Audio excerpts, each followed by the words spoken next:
السلام علیکم ورحمۃ اللہ وبرکاتہ۔ عزیزان محترم، امید کرتا ہوں کہ آپ تمامی حضرات رب تبارک و تعالیٰ کے فضل و کرم سے بخیر و عافیت میں ہوں گے۔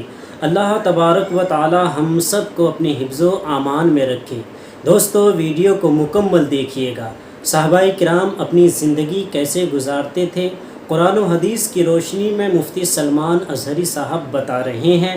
آپ تمامی حضرات سے گزارش ہے کہ ویڈیو کو مکمل دیکھیے گا، الحمدللہ سن کر دل کو کافی سکون ملے گا۔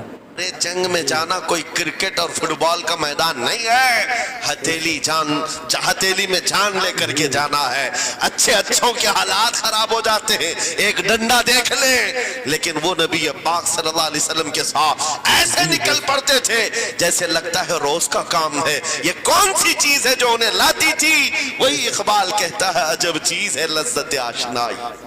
عزیزان گرامی وقار، آپ کو پتہ ہے وہ صحابہ اکرام رضوان اللہ تعالیٰ علیہ مجمعین جن کی زندگیاں، جوانی کی زندگیاں بڑی عزیز ہوتی، ہر آدمی جوانی میں عیش کرتا ہے، مگر مدینے کے ان جوانوں کو ہم نے دیکھا ہے، آج شادی ہوئی، آج دلہن کو گھر لایا ہے، دلہا اپنی دلہن کے ساتھ سہاگ رات میں مصروف ہے، لیکن جنگ کا بگل بج گیا، باہر مدینے میں آواز آنے لگی، رسول پاک صلی اللہ تعالیٰ علیہ وسلم احد کے میدان کی طرف نکل پڑے ہیں۔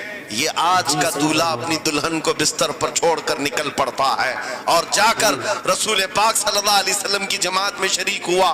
جانتے ہو وہ خاتون بھی ایسی نہیں تھی کہ پیر پکڑ لے، کہاں سہاگن کو ابھاگن کیے جا رہے ہو، میرا کون ہوگا اس کے بعد؟ نہیں، خاتون نے کہا جاؤ اللہ حافظ، اگر سلامتی کے ساتھ آ گئے فخر سے غازی کی بیوی کہلاؤں گی، اور اگر شہید ہو گئے تب بھی فخر کروں گی کہ شہید کی بیوہ ہو۔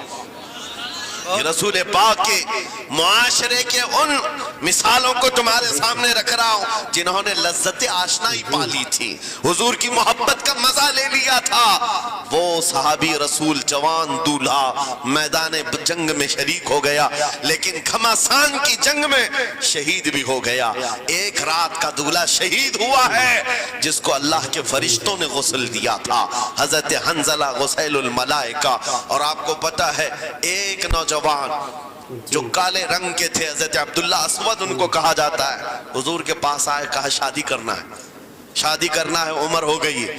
حضور پاک صلی اللہ تعالیٰ علیہ وسلم نے فرمایا کچھ ہے مہر دینے کے لیے؟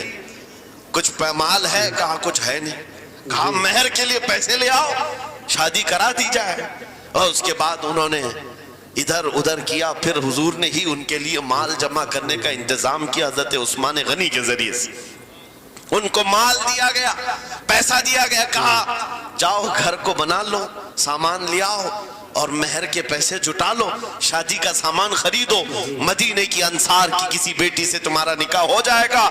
وہ نوجوان عبداللہ اسود غریب صحابی اور کالے رنگ کے تھے، انہوں نے شادی کا سامان خریدنے کے لیے مال تو جٹا لیا، بازار میں تھے، اعلان ہو گیا اللہ کے رسول صلی اللہ علیہ وسلم جنگ میں تشریف لے جا رہے ہیں، اچانک مشرکین کا حملہ ہوا ہے۔ یہ جو نوجوان ہے شادی کا سامان خریدنے گیا تھا، جا کر گھوڑا خرید لیتا ہے اور ہتھیار خرید لیتا ہے، اور اس کے بعد جو زرہ ہوا کرتی تھی، لوہے کی ٹوپی، لوہے کا لباس سب خرید لیا، اور جتنا من تھا جو کبھی نہیں پہنا تھا وہ سارے ہتھیار خرید لیے، اور سج سنور کر گھوڑے پر بیٹھ کر کے آ گیا۔ جب میدان جنگ میں صفیں لگ رہی تھی شریک ہو گئے۔ ان کو تو غریب صحابہ میں شمار کیا جاتا تھا، ان کے پاس کبھی کوئی ہتھیار نہیں تھا، نہ کوئی تلوار، نہ کوئی ٹوپی، نہ کوئی گھوڑا۔ صحابہ ان کی طرف دیکھ کر سمجھتے ہیں کوئی بڑا پہلوان ہوگا ہم میں سے جس کو ہم نہیں جانتے، لیکن جب جنگ میں وہ اڑ گیا تھا بڑے بڑے شیروں کے پیر اکھڑنے لگ گئے تھے۔ نبی پاک صلی اللہ علیہ وسلم نے عین دوپہر کے وقت صحابہ سے پوچھا کون ہے یہ جو لڑ رہا ہے، یہ بطل جلیل کون ہے؟ یہ چہرہ بھی چھپا ہوا ہے، پوری لوہے کی ٹوپی پہنا ہوا ہے، پورا جسم بھی چھپا ہوا ہے، قیمتی لباس ہے اس کے اوپر۔ صحابہ ادھر سے ادھر سے دیکھ رہے ہیں، کہا ہم میں سے تو نہیں ہے یہ، کوئی باہر سے آیا ہوا لگتا ہے۔ حضور مسکرا کر کہتے ہیں میرا عبداللہ اسود ہے، جس کو شادی کے پیسے دیے تھے، جا کر اس نے جنگ کا سامان خرید لیا ہے۔ اور حضور پاک دیکھ کر مسکرانے لگے۔ شام سے پہلے اسی عبداللہ اسود کی شہادت بھی ہو گئی، وہ شہید ہو گئے میدان جنگ میں۔ جانتے ہو نبی کریم صلی اللہ تعالیٰ علیہ وسلم خود چل کر تشریف لائے اور ان کے سر سے زرہ اتاری، ٹوپی اتاری، خود کو اتارا اور اپنی گود میں ان کا سر رکھا، ان کے چہرے سے مٹی کو صاف کیا۔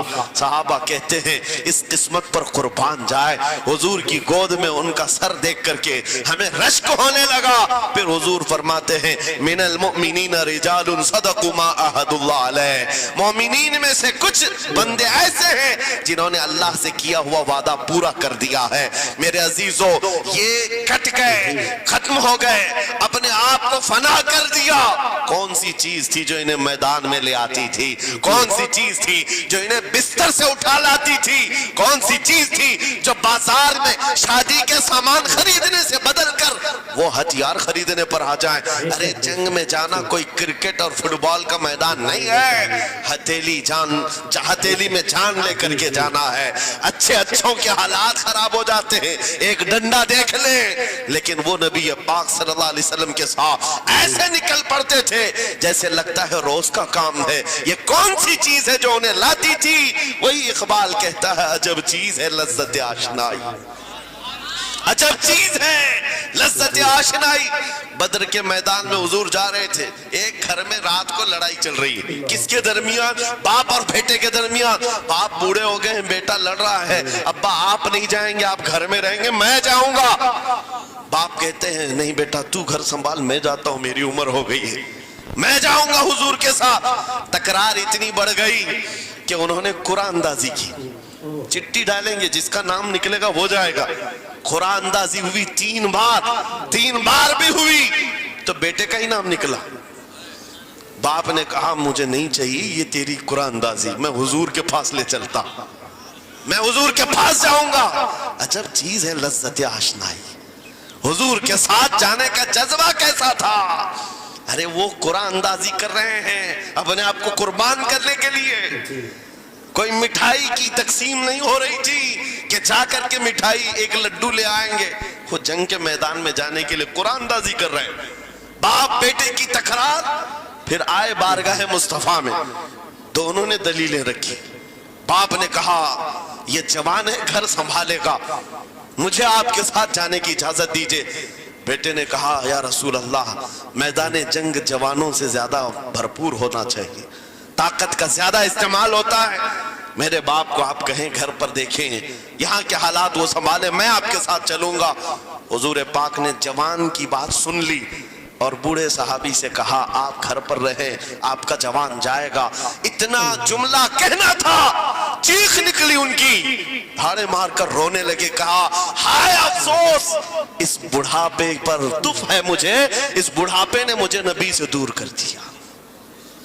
عجب چیز ہے لذت آشنائی۔